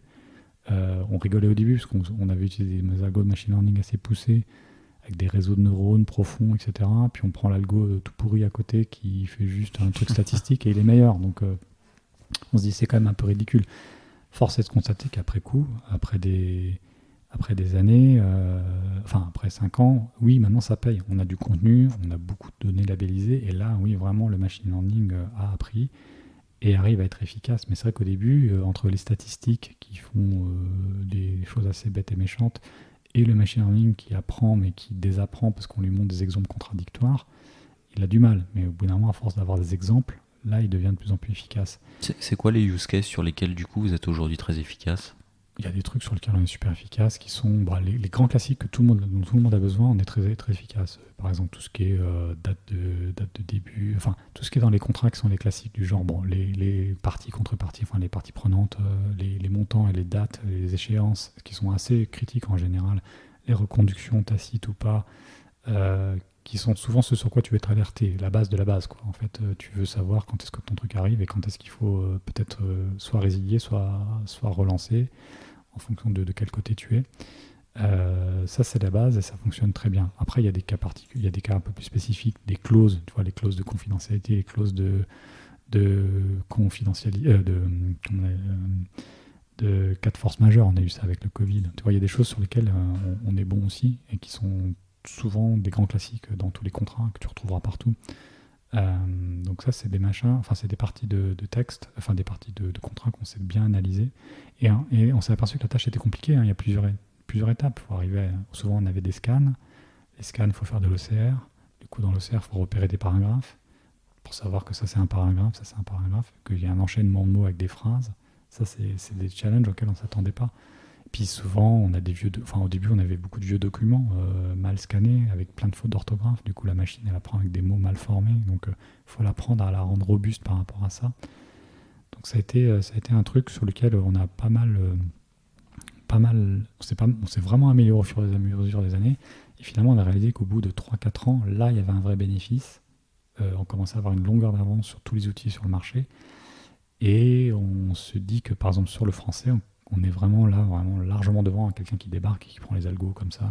Là, en gros, il ne peut plus nous rattraper. On a une masse documentaire qui fait qu'avec beaucoup de choses labellisées, parce qu'on a des personnes chez nous qui labellisent les contrats non-stop à 50 000 labels par semaine, voire plus par semaine. On alimente la pompe en permanence. Et ça, c'est le vrai gain. Et le deuxième coup de billard commence à vraiment se faire sentir. C'est-à-dire qu'on arrive à repérer des choses que même des fois les humains loupent, quoi, tu vois. Donc c'était ça qui était pas mal. Et on couple ça avec un moteur de recherche qui fait que du coup, quand tu fais ton audit, tu vas te dire, bon bah voilà, je vais analyser tous les contrats qui ont des montants supérieurs à un temps avec un risque de je sais pas quoi d'exposition sur je ne sais quoi. Et donc tu peux faire des recherches un peu particulières comme ça et sortir dans tes milliers de contrats ceux qui sont à risque, par exemple. Donc voilà, ça c'est un vrai challenge technique d'un côté machine learning, et de l'autre côté, qui est plus simple, c'est un challenge d'UX. Enfin plus simple, non, plus simple à comprendre, je veux dire. Challenge d'UX, où on a beaucoup de travail, et ça c'est souvent le last mile, ça je l'ai connu avec les applications mobiles, où c'est pas juste une interface toute bête, il faut que le truc il soit simple, intuitif, que l'utilisateur il n'ait pas à se poser de questions, parce qu'en face on n'a pas un tech, quelqu'un de très tech, il sort de Word et de Excel, il faut quelque chose qui marche simplement, où il y a peu de friction. Et c'est ça qui fait aussi la différence, c'est que les gens ils voient l'appli, ils voient que ils sont pas trop perturbés, ça marche comme sur une appli mobile, c'est aussi simple que ça, il n'y a pas besoin de tutos trop compliqués, ils arrivent à trouver tout de suite comprendre le fonctionnement, et c'est intuitif. Et ça, c'est difficile à développer, ça prend du temps en termes d'interface, c'est pas juste un pauvre écran avec deux trucs. Et là, la tech, elle est en fait très forte côté interface pour faire des choses vraiment chiadées, et on a 2 personnes chez nous qui bossent à l'UX pour nous aider à réfléchir, à améliorer cette partie-là. Et donc souvent, je dis, il y a deux qualités, la qualité perçue interface et la qualité logicielle. Il faut que les deux soient à haut niveau. La qualité logicielle, on a des outils, on fait des tests, tout ça, test unitaire, test d'intégration, test synthétique, comme on dit, ou Selenium pour ceux qui connaissent. Et puis la qualité perçue, ça veut dire qu'il faut qu'il y ait des utilisateurs qui passent derrière, qui ont fait des tests usability test, on regarde s'ils comprennent, on sont derrière leur épaule, on regarde s'ils pigent. Et ça, on ne peut pas le savoir tant qu'on n'a pas déployé, donc on est obligé de faire des feature flipping pour voir si la nouvelle feature elle marche vraiment bien avant de la mettre pour tout le monde et tout ça, quoi. Donc techniquement c'est amusant parce que finalement les vrais challenges techniques ils sont toujours là sous le capot, mais finalement c'est pas ceux qui sont perçus par l'utilisateur, quoi. Enfin, si la partie interface justement c'est un vrai challenge technique de le faire bien, sans non plus passer des heures et des heures, mais quand même on passe beaucoup de temps dessus, quoi. Donc voilà, ça c'est la partie hyperlex. Et donc c'est assez C'est assez intéressant de se dire que avec le machine learning, on apporte de l'UX parce que finalement on simplifie. Il ne faut pas que ça soit perceptible. Il faut que l'utilisateur, finalement, ça lui facilite le boulot. Que le machine learning, il n'est pas là pour. Les gens ne doivent pas réaliser qu'il y a du machine learning. Automatiquement, il faut que l'interface propose des choses de façon naturelle et que pour finalement le juriste qui utilise l'appli, il trouve que c'est chouette et c'est sympa. C'est du click button, quoi. Ouais, c'est du click button, on arrive, on fait... bah tiens, il y a j'ouvre un contrat automatiquement, il y a ce qu'on appelle une synthèse qui est remplie automatiquement à côté. Bon, bah, pour eux, c'est normal, quoi, tout va bien. Alors que, en théorie, s'ils avaient utilisé un outil classique, bah, c'est eux qui auraient dû remplir les choses. Ils auraient dû saisir, je sais pas, les adresses, des trucs comme ça. Bon, là, automatiquement, ça a été détecté, rempli. C'est presque magique. Et finalement, ils font plus attention. Mais ce qui est intéressant, c'est quand ils voient les outils tiers ou les concurrents qui n'ont pas ça, qui ne fonctionnent pas comme ça, ils se disent ah bah flûte, votre truc c'est vraiment bien, quoi. Ils réalisent pas, quoi. C'est amusant. Alors des fois ça marche pas toujours très bien, il y a des trucs sur lesquels on marche pas bien. Bah, si on change de langage par exemple, ou si on voit des contrats qu'on n'a jamais vus rédigés différemment, ça peut donner des trucs exotiques. Mais voilà, et ça c'est faire en sorte que le machine learning soit transparent, ça c'est un vrai challenge. Et donc du coup moi j'ai deux équipes techniques. J'ai une équipe technique machine learning, où les mecs ils font du machine learning, ils font tous des outils autour du machine learning, de la labellisation, ils gèrent des modèles de données, des modèles globaux, des modèles locaux, chaque client a son modèle local, on apprend des choses spécifiques à un métier. Je suis dans l'industrie du textile, j'ai des tournures dans mes contrats qui sont autour du textile. Je suis dans la banque ou la finance, j'ai d'autres types de contrats, donc il y a des choses très très spécialisées par métier. Vous faites tourner des modèles globaux et locaux en même temps en fait. Voilà, c'est ça, on fait les deux. Donc sur certains types de données, ça va plutôt être le modèle global qui va être meilleur parce qu'il a appris à généraliser sur tous les contrats qu'il a vus. Puis sur certains trucs un peu spécifiques au métier, dans ces cas-là, c'est plutôt le modèle local qui va prendre le relais. Et on n'en est pas encore à se dire, on va faire des secteurs. Par exemple, pour dire la finance, on met en commun tous les modèles locaux de la finance pour être bon à détecter certains types de tournures spécifiques à la finance. Donc là, par contre, chacun a son petit modèle local. Mais on met en commun tout ce qui est général, et là il y a plutôt une intelligence plus généraliste sur le domaine des contrats qui se développe.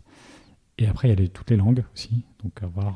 Quand tu dis modèles locaux, c'est des IA qui sont différentes, ou c'est des IA ou c'est la même IA qui a été entraînée avec des datas différentes? C'est pas forcément les mêmes algos déjà, ouais, c'est vrai que ça peut être en fonction du problème, on peut changer les types d'algos, et puis par contre c'est local, ça veut dire que c'est entraîné sur les données locales du client. D'accord, ouais. Mais au début, on avait essayé de généraliser au sens où on disait qu'il n'y a un seul code pour tout le monde.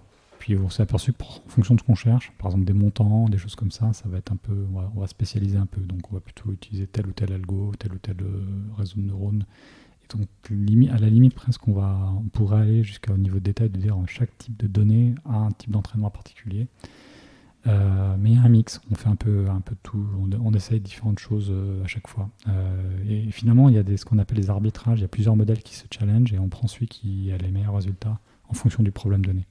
Ça fait beaucoup de moulinage derrière, hein. Il y a du GPU qui tourne, quoi. Le coût CPU de tout ce que le machine learning, c'est vraiment que ça représente 90% de notre coût infra, quoi. Parce qu'on s'entraîne en permanence sur les données des clients, on réinfère, c'est-à-dire qu'en permanence, un client qui nous a droppé des contrats il y a 4 ans, le machine learning, il repasse en continu tout le temps dessus et il détecte des nouveaux trucs. Donc il y a 4 ans, on avait détecté 3 machins. Maintenant, on repasse nos algos dessus, mise à jour, etc., avec le modèle global, le même local.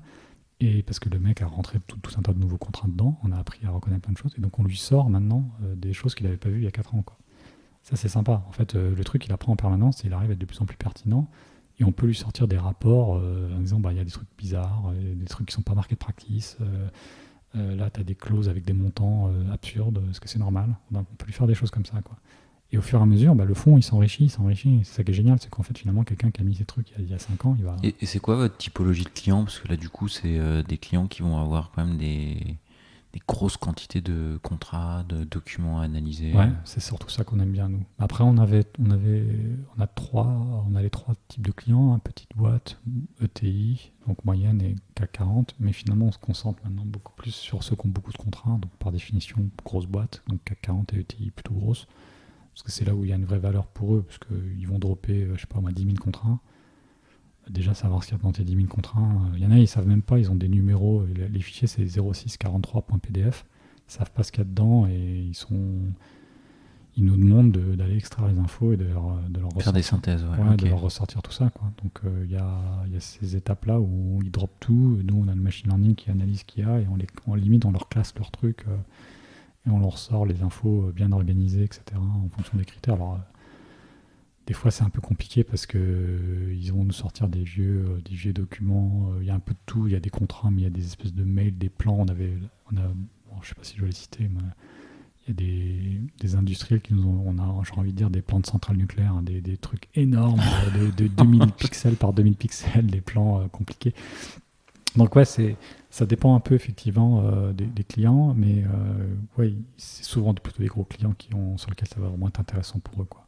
Bon, quand tu es petit, que tu as 50 contraintes, c'est pas mal, c'est toujours utile, mais ça va pas avoir tu sais encore t'y retrouver, même 500 contraintes, tu vois, bon, si tu les as bien organisées dans ton drive, ça va, tu peux t'en sortir.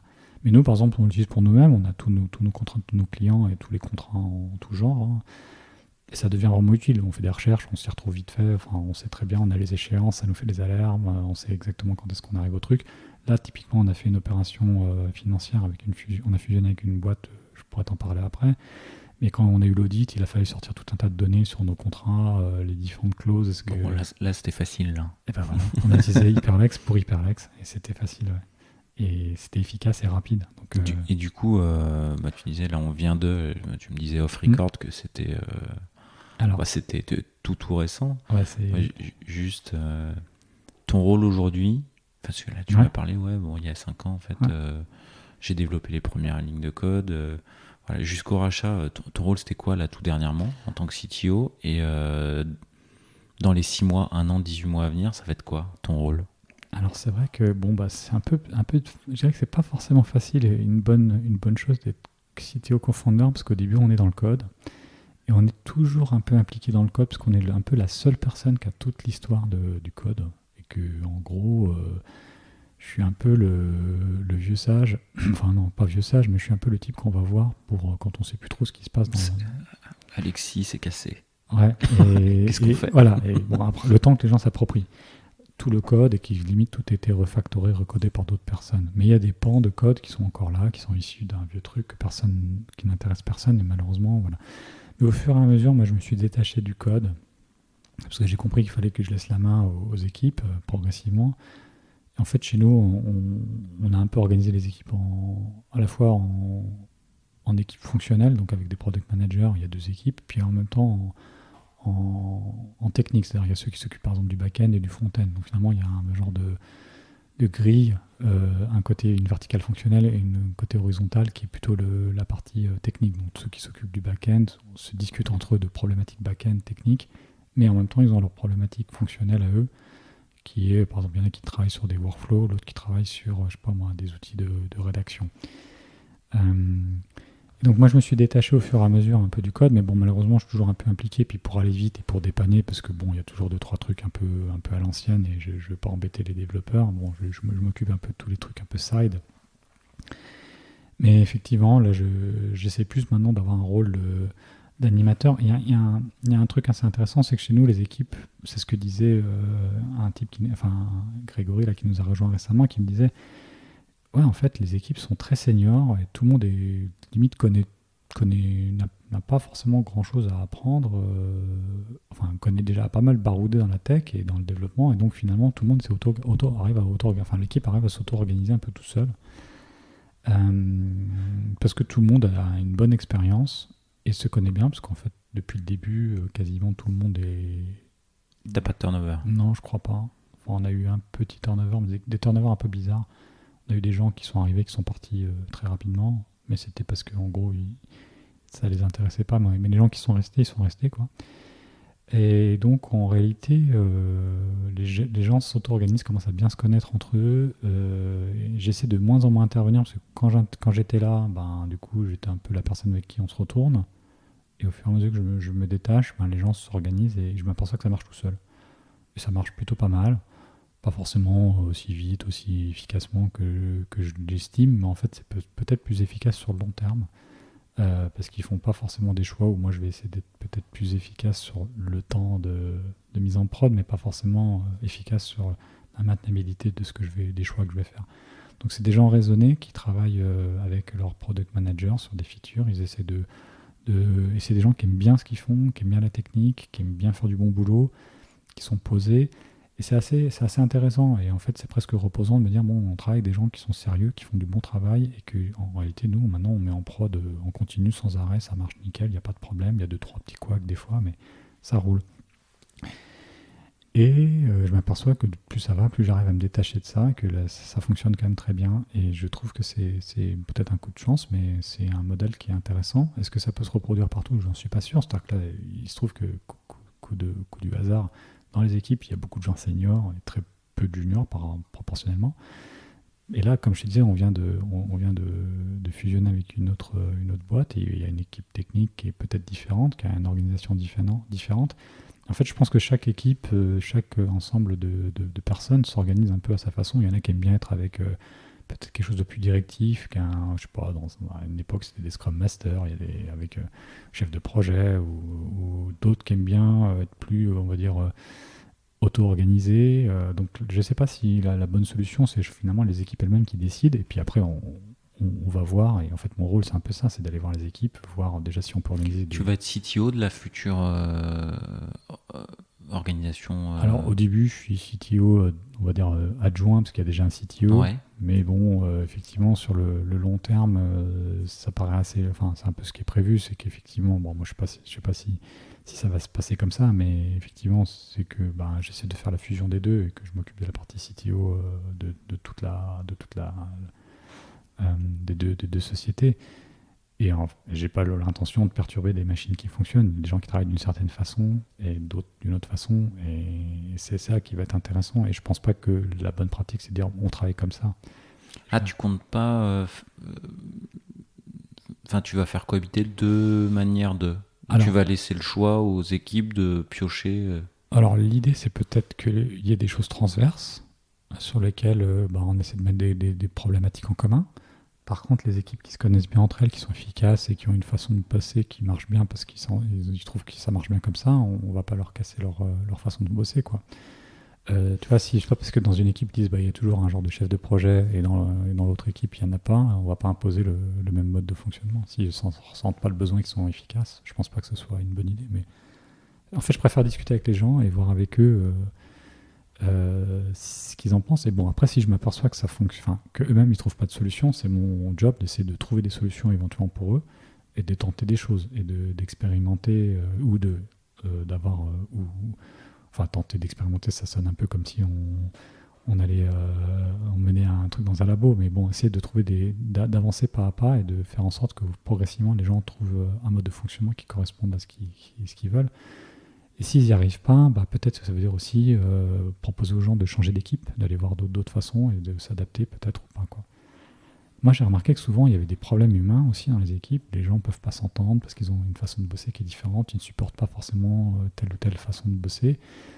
Et il y a aussi ce genre de problématiques. Il y a des équipes qui fonctionnent très bien toutes seules parce qu'ils s'entendent bien, ils ont tout qui est bien huilé. Dès que tu mets une personne qui a une autre façon de bosser, ça va tout perturber. Donc, c'est aussi à ça, voir comment on fait des groupes de personnes qui s'entendent, qui fonctionnent d'une certaine façon ou d'une autre. Après, est-ce que ça peut fonctionner à très grande échelle? Est-ce que je peux faire ça sur, imaginons plus tard, il y a 50 équipes? Je sais pas. Est-ce que c'est un truc que j'ai pas encore de réponse à ça? Est-ce qu'il y a des boîtes où ils ont tous défini la même façon de bosser pour tout le monde et c'est efficace avec, voilà. Ce que je pense par contre, c'est d'avoir des cadres plus, on va dire des cadres plus, des process internes dans la boîte. Ça par contre que tout le monde respecte un peu, parce que c'est par exemple tout ce qui est développement logiciel.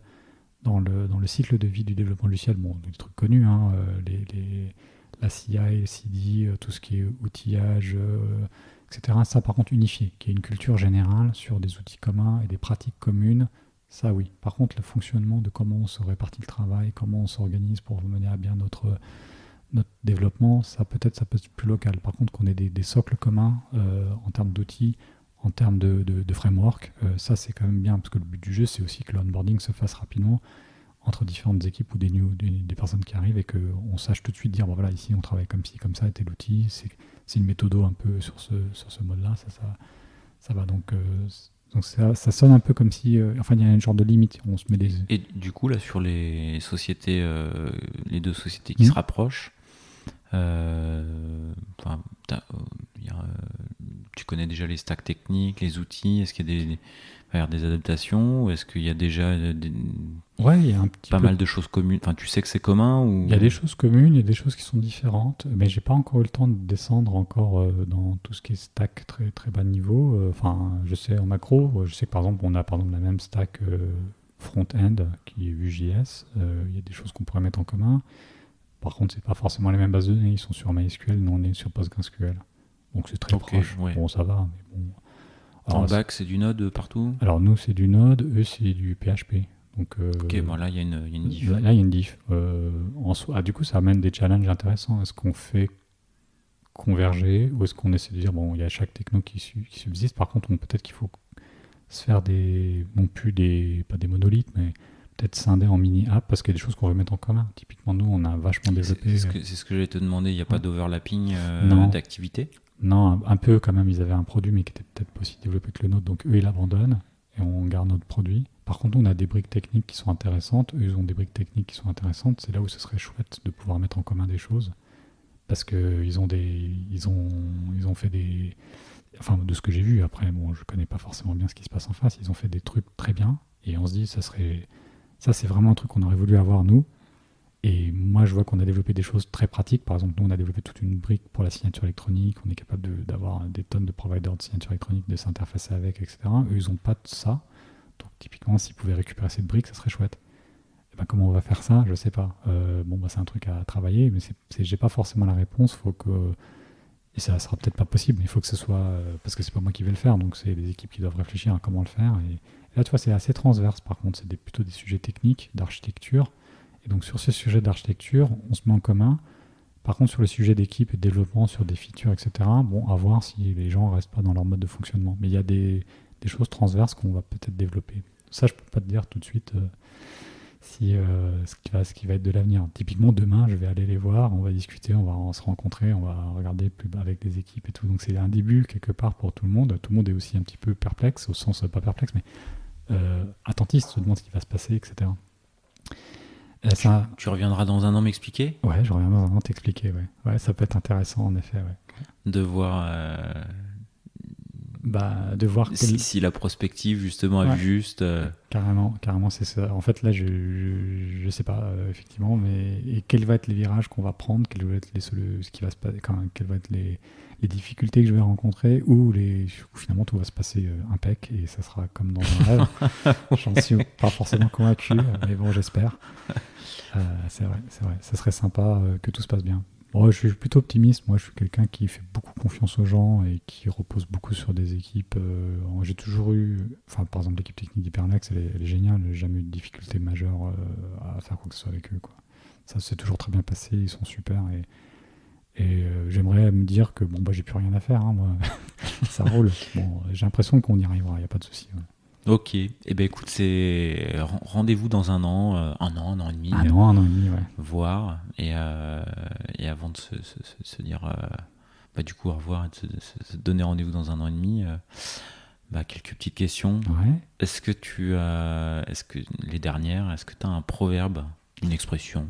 Alors, comme je te racontais, c'est vrai que je suis quelqu'un qui sort souvent des expressions diverses et variées et en même temps, je m'en souviens pas. Mais c'est vrai que je suis connu pour sans arrêt sortir des expressions absurdes. Et comme je t'avais dit, j'avais des collègues qui avaient fait une compilation en cachette de toutes les expressions absurdes que j'avais fait.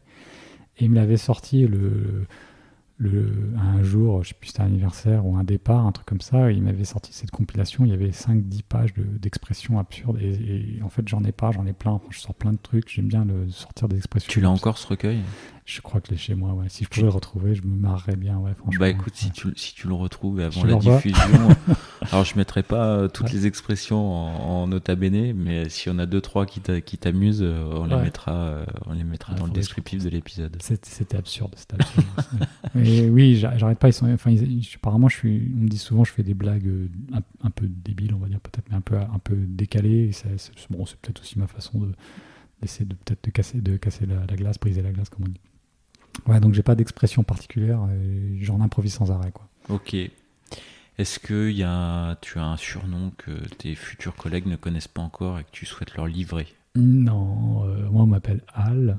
Enfin, c'est mon frère qui m'appelait comme ça. Mais parce que aussi parce que sinon c'est Alex. Mais comme mon associé s'appelle Alexandre, il s'appelle Alex. Donc pour pas confondre, finalement on m'appelle Al. Mais j'ai pas de surnom. On m'appelle pas Stratégaire. On m'appelle pas le commandeur. Ou non, j'ai pas de nom comme ça. J'ai pas de surnom particulier. C'est assez simple de ce côté-là. Ouais. Ok. Est-ce que y a une dernière question que je t'aurais pas posée et que t'aimerais que je te pose? Écoute, je réalise que je t'avais dit qu'il y avait un bouquin que j'avais beaucoup apprécié, que je recommanderais bien. C'était Founders at Work. Maintenant, il est peut-être un peu désuet, mais c'est vrai que j'avais dit que c'était un truc qui m'avait beaucoup inspiré en tant qu'entrepreneur à l'époque. Ce bouquin parle des aventures de ceux qui ont monté Hotmail, qui ont monté PayPal. On sait que c'est Elon Musk, mais il y a aussi d'autres personnes derrière. Et c'est fabuleux de voir que c'est des gars qui ont fait un peu comme ce que j'ai fait moi. C'est pour ça que je me suis retrouvé pas mal. Qui ont commencé dans des garages et qui ont fait sur des coups de bol ou des trucs incroyables, qui ont monté des boîtes qu'on connaît tous, hein, Airbnb, tout ça. C'est écrit par les mecs qui ont fait Y Combinator. Mais sinon, une question, en fait, non, j'ai envie de te dire, il faut qu'on se revoie dans un an et que je te reparle de cette fameuse aventure. Ouais. Et écoute, le rendez-vous est pris. Le rendez-vous est pris, super. Merci Pierre. Merci, et puis bonne continuation dans cette aventure. Merci. À dans un an. À dans un an. Ciao.